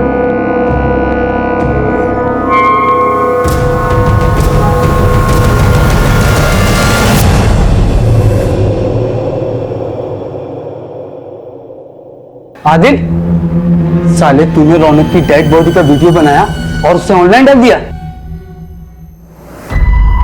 कुछ पाने के लिए रिस्क लेना पड़ता है। ये देख, 1 मिलियन व्यूज, और वो भी सिर्फ 24 घंटे। कुछ लोगों की मौत जिंदगी से ज्यादा फायदेमंद होती है, समझा?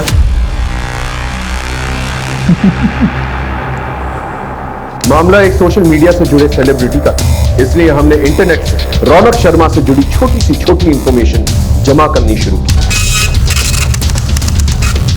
एक इंसान से पूछताछ की। मैडम, एक लड़की के चक्कर में मेरा झगड़ा हुआ था, जिसके सेटलमेंट के लिए सुजीत और हरीश मुझ पर जोर डाल रहे थे। आखिरी बार समझा रहा हूँ, समझ जा, वरना और भी तरीके हैं हमारे पास। क्या चल रहे भाई तो अपना काम करना, तू क्यों आ रहा बीच में हमारे? इसलिए आ रहा हूँ क्योंकि ये जिम का मेंबर है, और जहाँ तू हरकतें कर रहा है ना, ये जिम का कैंपस है, समझा? लगता है तू ऐसे भी समझेगा।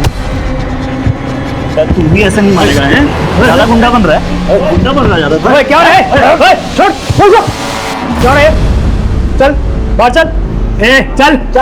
तुम्हें लगता है वो लड़के मर्डर कर सकते हैं? उस इलाके के सभी लड़के कुछ भी कर सकते हैं, ये उनकी जिंदगी का आम हिस्सा है मैम। इसलिए रौनक सर जिम के सभी लड़कों को सही और गलत का फर्क बता देते। इतना पर्सनल मैटर है, एक बात बोलूंगा, इन लोगों से दूर रहे। ठीक है भैया।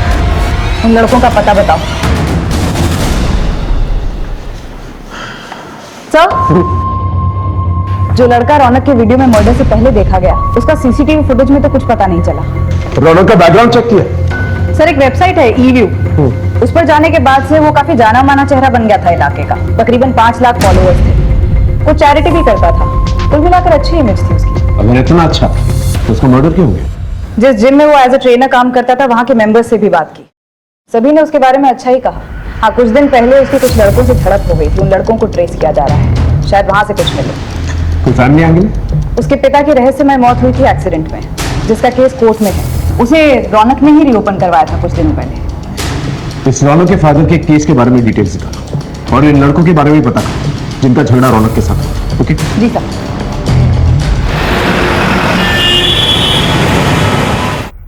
सर,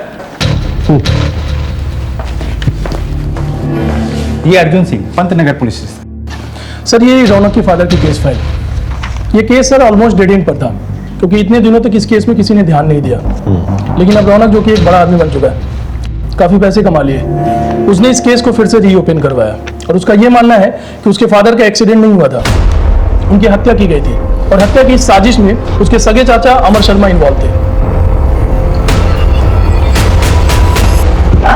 इस बात पे लड़ाई हुई थी रौनक से? मैम, हम तो सिर्फ अपना झगड़ा सुलझाने के लिए गए थे बस मैडम, लेकिन ये रौनक हमें ही ज्ञान देने लगा और शराफत की पाठ पढ़ाने लगा मैडम। और तुमने उसे मौत का पाठ पढ़ा दिया? नहीं मैडम, नहीं, हमने उसे नहीं मारा है मैडम। वो तो थोड़ा फेमस था मैडम, तो सिर्फ हम अपनी धाक जमाने के लिए उसे पंगा लिए मैडम, और कुछ नहीं मैडम। इन दोनों की डिटेल्स नोट करो, और तुम दोनों रोज थाने में आकर हाजिरी दोगे जब तक केस नहीं क्लोज हो जाता। एक भी दिन गायब रहे तो अंदर कर देंगे, समझे? जी। हेलो जी सर। सर, मैं अभी पड़ोसियों से अमर की इंफॉर्मेशन लेती हूँ।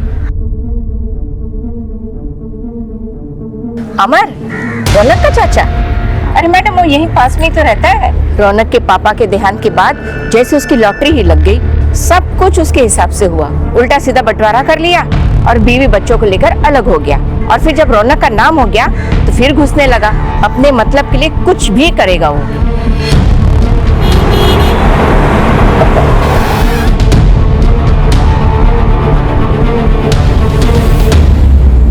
रौनक ने अपने पिता के मर्डर का केस अपने चाचा के खिलाफ किया था।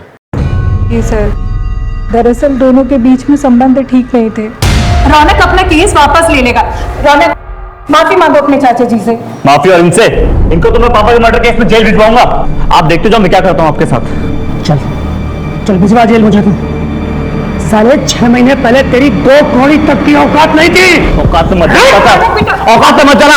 अरे तुम पैसे कमा लिए, 4 लोग तुझे जाने लगे, जेल भिजवाएगा मुझे। अब तो जेल भिजवा के दिखा मुझे, मैं भी देखता हूँ तू क्या करता है। आपको क्या लगता है कि वाकई में अमर ने आपके पति को मरवाया था? सर अब जो होना था वो तो हो गया। रौनक के बाबा एक्सीडेंट में मारे गए। इतने सालों बाद हमारी जिंदगी पटरी पर आई थी। मैं बिल्कुल भी नहीं चाहती थी कि रौनक गड़े मुद्दे उखाड़े और अपना भविष्य खराब करे। और किसी से कोई दुश्मनी? सर रौनक भैया अपने काम से काम रखते थे। कॉलेज की पढ़ाई के बाद जिम और जिम से सीधा घर। रौनक कॉलेज में पढ़ाई कर रहा था इस उम्र में? जी मैम, पैसों की तंगी की वजह से वो पढ़ नहीं पाया था, इसीलिए वो पढ़ना चाहता था। पर उसे वीडियो बनाने का बहुत शौक था। और इन वीडियोस की वजह से काफी जल्दी वो रिच और फेमस हो गया था। कोई ऐसा शख्स हो जो रौनक की तरक्की से चलता, या उस वीडियोस की वजह से उसका कोई दुश्मन? सर कुछ पक्का तो नहीं कह सकते, पर रौनक भैया का एक फ्रेंड था आदिल, वो उन्हीं के साथ वीडियोस बनाते थे, उनका पार्टनर था वो। किसी कोई तस्वीर वगैरह है तुम्हारे पास? हाँ सर, वीडियो है सर। मैं गोरा, तू गोरी, तो ये बच्चे कैसे काला? ये दोनों अलग क्यों हैं?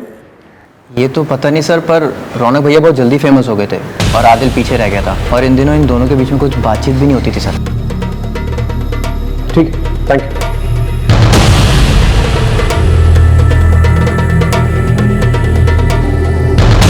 नमस्कार दोस्तों, आज मैं आपको एक बहुत ही दुखद खबर देने जा रहा हूँ।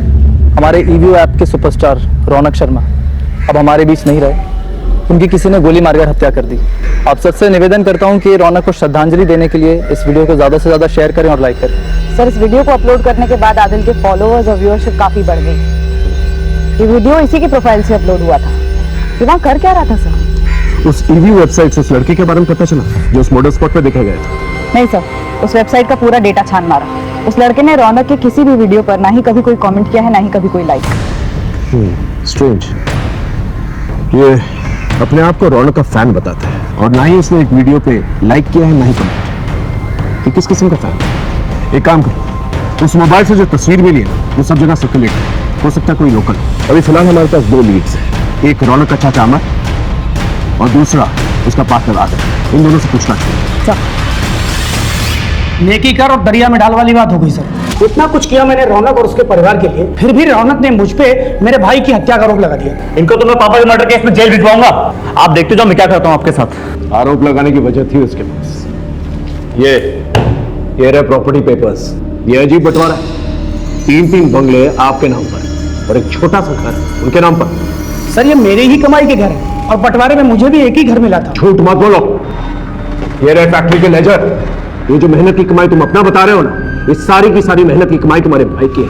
ये फैक्ट्री उसने खड़ी की थी, लेकिन उसकी मौत के बाद इस कंपनी पे तुमने कब्जा कर लिया, और रौनक और उसकी फैमिली को एक ढीला तक नहीं दिया। क्या ये वजह काफी नहीं है? सर अब जिसको जो समझना है वो समझे। रौनक पहले मुझे अपने पिता का हत्यारा समझता था, और अब मुझे आप रौनक का हत्यारा मान रहे हैं। मुझे किसी को कोई सफाई नहीं मिली। हाँ, अगर कोई आपके पास सबूत है तो बात कीजिए सर। लोग जलती चिता पे रोटी सेक लेते हैं। रौनक की मौत के वीडियो को वायरल करके काफी पॉपुलर हुए तो जीते जी तो दुश्मनी निभाई, मरने के बाद दोस्ती। सर तो उसने कौन सी दोस्ती निभाई? ईवी वीडियोस की दुनिया में मैं उसे लाया था, वरना झूठ और जिल्लत की जिंदगी जी रहा था वो। साले झूठी गवाही देकर मेरे जीजा को अंदर करवाया। छोड़ूंगा नहीं तुझे।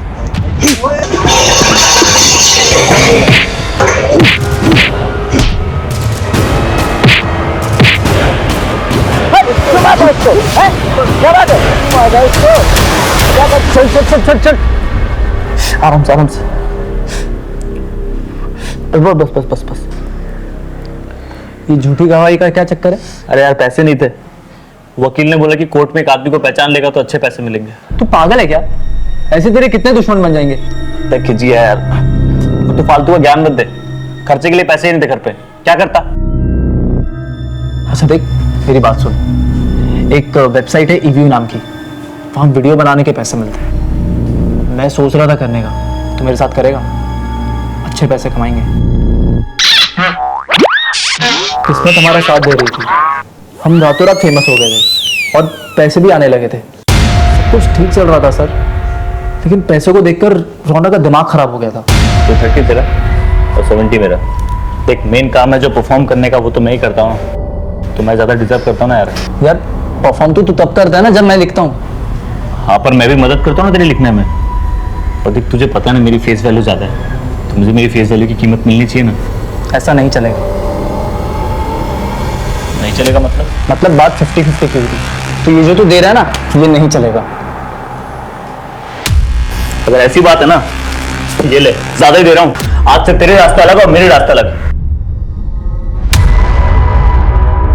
हमने अलग अलग वीडियोस बनाने शुरू कर दी। और क्योंकि रौनक एक परफॉर्मर था, वो सक्सेस की सीढ़ियां चढ़ता गया और लोगों ने तुम्हें भुला दिया। और उसकी सक्सेस को देख के तुम्हें बहुत जलन हुई और जलन के मारे तुमने उसे मार दिया। सर मैं एक आर्टिस्ट हूँ, कोई खूनी नहीं। बिना सबूत के आप मुझे ब्लेम नहीं कर सकते। अगली बार सबूत के साथ ही मिलेंगे। जा सकते।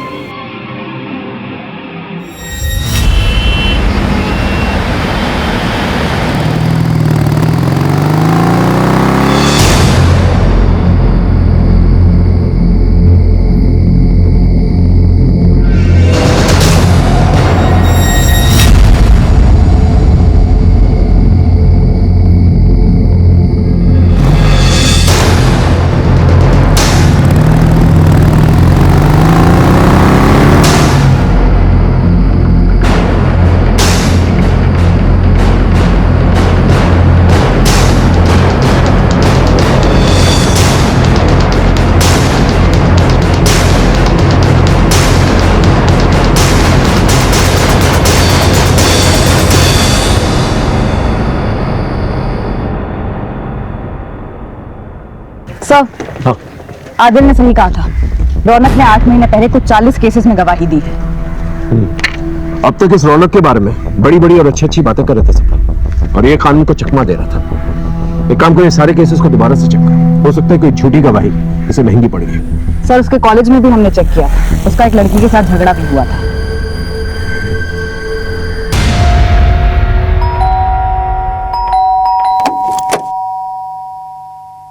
जी, मुझे अमीना से बात करनी है। जी, क्या हुआ था तुम्हारे और रौनक के बीच? मैं उसकी फैन थी, मैं भी फेमस होना चाहती थी, मैं उसके सपने देखती थी। मुझे नहीं पता था कि वो मेरे ही कॉलेज में एडमिशन लेगा।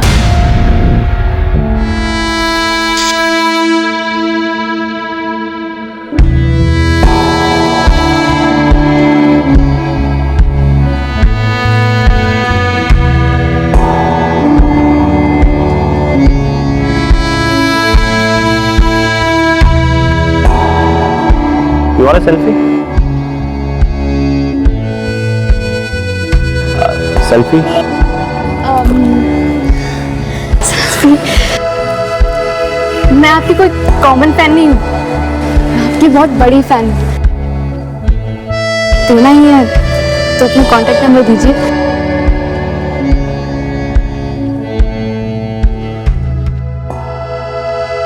लीजिए। वो सेलिब्रिटी था, लेकिन उसमें जरा भी नंबर नहीं था। हम दोनों फोन के थ्रू कांटेक्ट में आ गए।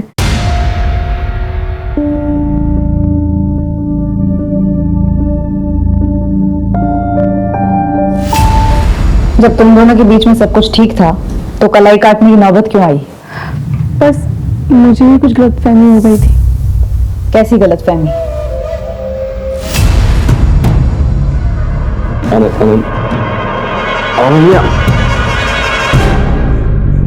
देखो, मैं तुम्हें सिर्फ दोस्त की तरह मानता हूँ, तुम्हें कोई गलतफहमी हुई है। I love you.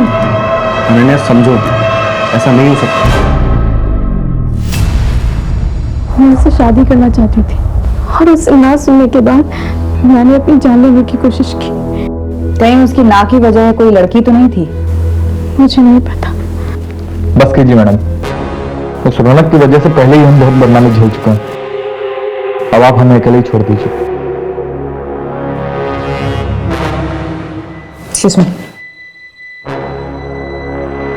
माँ, सामान मान लो, हम आज ही इलाहाबाद जा रहे हैं।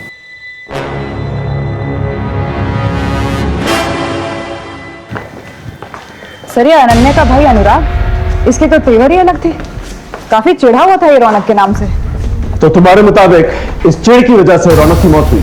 कुछ कह नहीं सकते सर, सारे सीडीआर देख डाले। रौनक को कई लड़कियों के कॉल्स और मैसेजेस आते थे, लेकिन वो कभी कोई जवाब नहीं देता था। इनफैक्ट उसके फोन की गैलरी तो लड़कियों के फोटोज से भरी पड़ी है, लेकिन वो कभी कोई उल्टी सीधी हरकत नहीं करता था। अनन्या तो उसका सीधा सबूत है।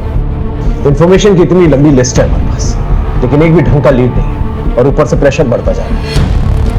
सर, जो लड़का मर्डर स्पॉट पे देखा गया था, उस फोटो की मदद से वो ट्रेस हो गया।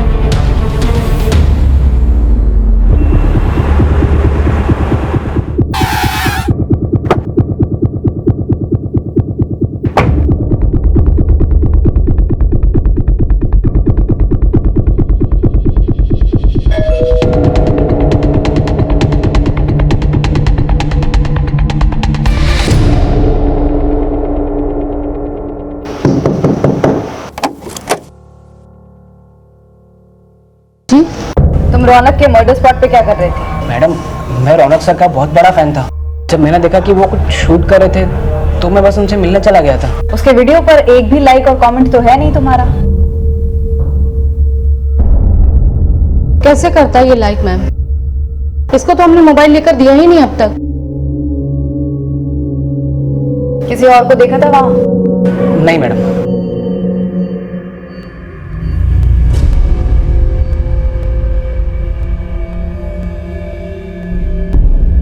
शोभित। हाँ माँ। बेटा खाना खाने नीचे आ जा। हाँ आया माँ।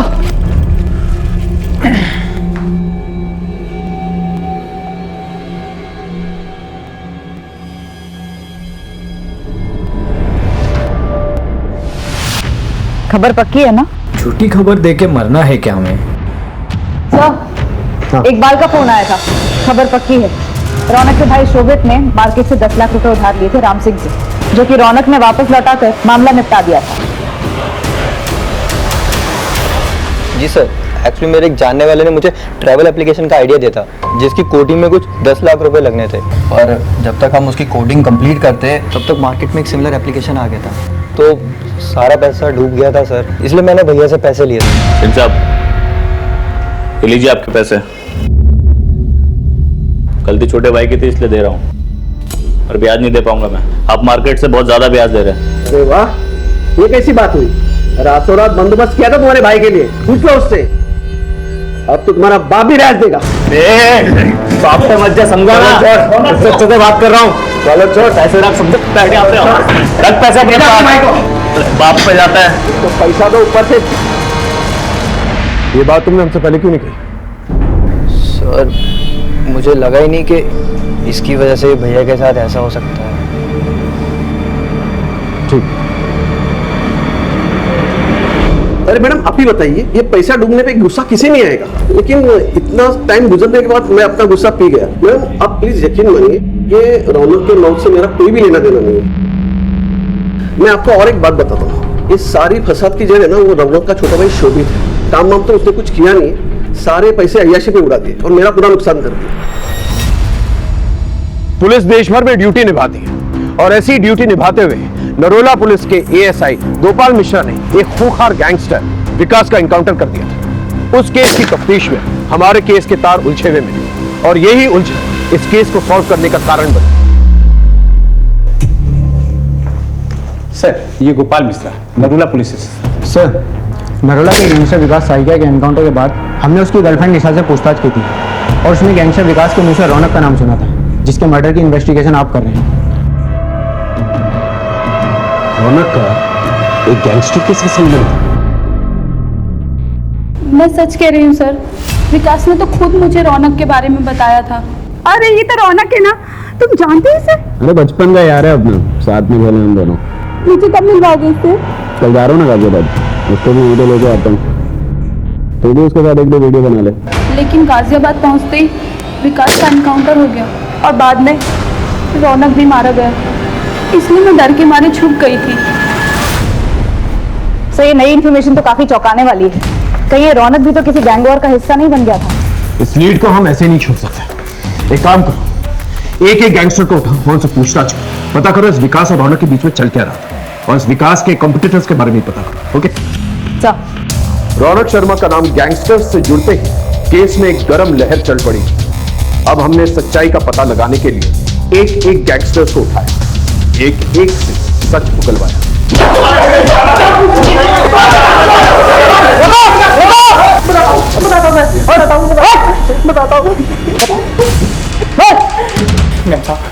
सूरज पांडे का तुम्हारा अनबन था, क्योंकि वो रौनक को मारना चाहता था, तो हम रौनक को बचाना चाहते थे। बस मुझे इतना मालूम है सर। सच बोल रहा है तू? मैं बोल रहा हूँ, मुझे इतना मालूम है सर। एक गैंगस्टर से बात करने पर पता चला कि गैंगस्टर सूरज पांडे और विकास सैकिया, इनके बीच में अनबन थी। कहीं ये सूरज पांडे की गैंग ने रौनक को धमकी तो नहीं दी थी? नहीं, ये सूरज तो डायरेक्ट धमकी दे ही नहीं सकता था सर। इसके गैंग मेंबर से बात की तो पता चला वो फोन का इस्तेमाल ही नहीं करता था, लेकिन वो सोशल मीडिया पर काफी एक्टिव था। उसका सोशल मीडिया अकाउंट हैक किया तो ये मिला सर। ये? जी सर, हम सोच भी नहीं सकते थे कि ये सूरज के टच में। सूरज का पता ठिकाना है सर।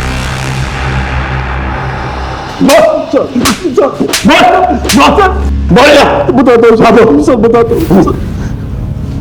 मेरे गैंग का एक साथी लल्लन गैंग का सारा पैसा ब्लैक से वाइट करने के लिए प्रॉपर्टी में दूसरों के नाम से इन्वेस्ट करता था। उसने रौनक को 30 लाख रुपए दिए थे, लेकिन एक एक्सीडेंट में उसकी मौत हो गई।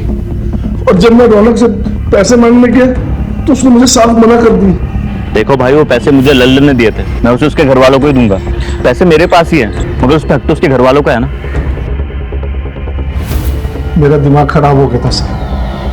मैंने रौनक को पैसों के लिए परेशान करना शुरू कर दिया और उसने मेरे दुश्मन विकास सेकिया से प्रोटेक्शन ले ली। दोनों बचपन के दोस्त थे।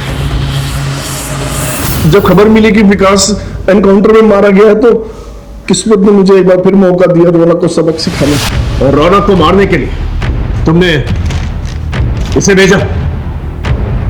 ये मेरे पास खुद आया था सर। मैंने सोचा इससे काम हो गया तो ठीक, नहीं तो मेरे लड़के को लुटा ही देते।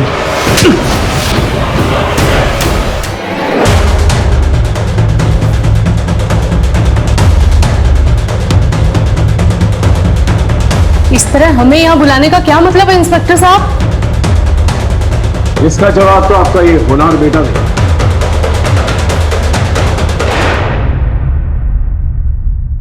वैसे तो इस फाइल में सब कुछ लिखा हुआ है, लेकिन हम इसकी मुंह जुबानी सुनना चाहते हैं। बोलो, ये सब क्यों किया? रोहित, क्योंकि रोहित ने मुझे सबके सामने पीटा था। मोहल्ले के सारे लोग मुझे फट्टू और फटीचर बुलाते थे। मैं बस अपने आप को एक बार साबित करना चाहता था। जब बस एक बार अपनी इज्जत को वापस लाना था, सब लोग मुझे डरपोक बुलाते थे। लेकिन मैं दुनिया को डराना चाहता था सर। वो सही है, लोग उसी के सुनते हैं जिनके पास ताकत होती है। सूरज पांडे की गैंग में शामिल होकर मैं अपने आप को साबित करना चाहता था। किसी तरह मैंने उनका सोशल मीडिया से कांटेक्ट लिया और फिर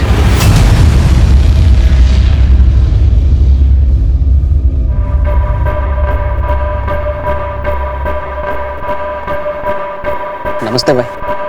हाँ भाई संधि, तो तुझे गैंग में शामिल होना है? हाँ। उससे पहले तुझे गैंग का एक एंट्रेंस एग्जाम पास करना पड़ेगा। करूंगा ना भाई।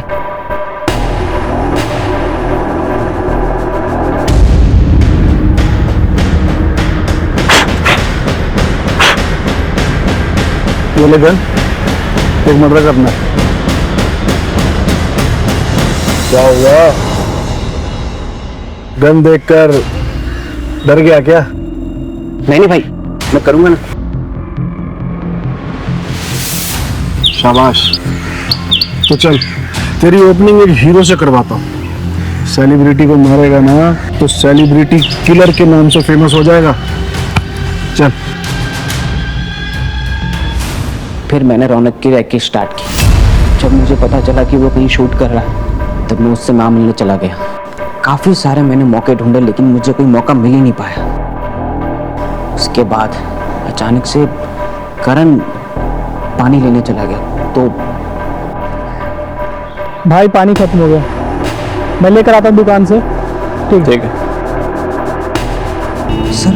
रोहित मुझे नहीं मिला, वरना मैं उसे भी जान से मार देता। अगर दुनिया में कुछ साबित करना ही था तो कुछ अच्छा करके करते। मर्डर करके क्या साबित हुआ? कि कोई मुझे डराएगा नहीं, सब मुझसे डरेंगे। मैडम, ये सब करके कुछ फायदा नहीं है।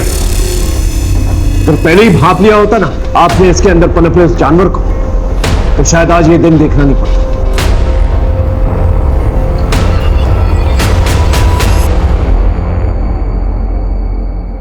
हमने सूरज पांडे के बयान के तहत पुलिस को गुमराह करने के जुर्म में रौनक के भाई शोभित को गिरफ्तार कर लिया था।